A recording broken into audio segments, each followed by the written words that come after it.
कर्नाटक में मुस्लिम आरक्षण को लेकर राष्ट्रीय पिछड़ा वर्ग आयोग के चेयरपर्सन हैं हंसराज अहीर। उनका बड़ा बयान सामने आया है। एबीपी न्यूज से खास बातचीत में हंसराज अहीर कह रहे हैं कर्नाटक में मूल ओबीसी के आरक्षण से ये छेड़छाड़ की गई है। ओबीसी का हक छीनकर मुसलमानों को दिया गया है। कर्नाटक को लेकर एनबीसीसी चेयरमैन का ये बयान आया है। मेडिकल पीजी सीटों के आरक्षण में छेड़छाड़ हुई है। 4% की जगह 16 से 17% मुस्लिम ओबीसी को, बंगाल में भी ओबीसी आरक्षण में छेड़छाड़ हुई है। सुनाते हैं आपको ये खास बातचीत। राष्ट्रीय पिछड़ा वर्ग आयोग के अध्यक्ष हंसराज अहीर हमारे साथ हैं। हंसराज जी, मेरा आपसे सवाल है कि आप ने एक मसला उठाया है कर्नाटक में जो रिजर्वेशन के साथ छेड़छाड़ हुई, जो आप ये कह रहे हैं।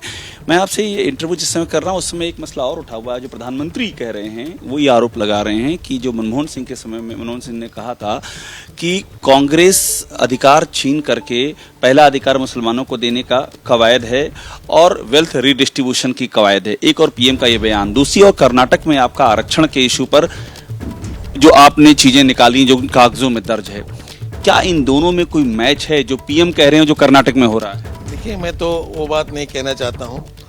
मैं इतना कहना चाहता हूँ कि कर्नाटक सरकार को हमने चिट्ठियाँ लिखी है और समीक्षा बैठक भी ली है, रिव्यू भी लेते समय हम जब गए थे तब हमें सामने ये बात आई कि कर्नाटक सरकार ने ओबीसी के 32% आरक्षण दिया हुआ है ओबीसी को। उसका उन्होंने बाइफर्केशन किया हुआ है। उसमें कैटेगरी 1 और कैटेगरी 2A में मुस्लिमों की 1917 जातियाँ हैं।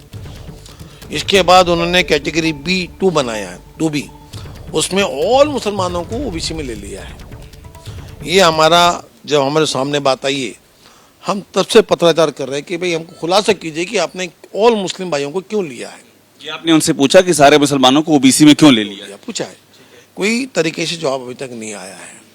हमें 19 और 17 जातियाँ का उन्होंने सर्वे किया होगा, रिपोर्ट बनी होगी, लिया होगा। ये पहले से 2002 में जो लिया है पूरे मुस्लिमों को, ये कौन सा बेस है?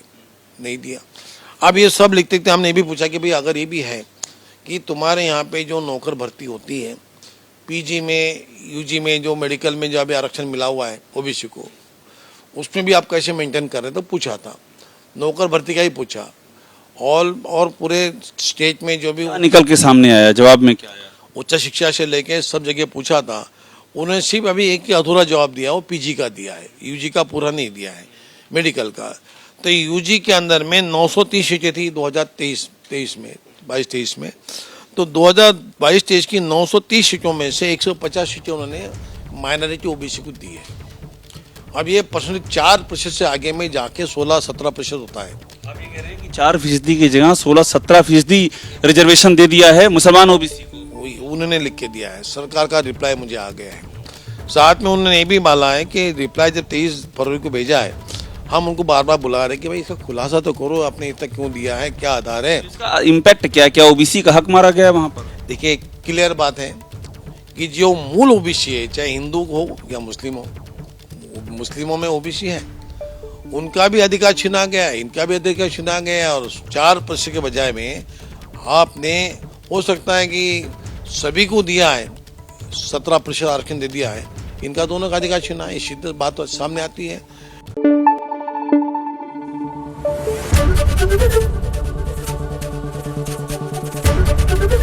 एबीपी न्यूज आपको रखे आगे।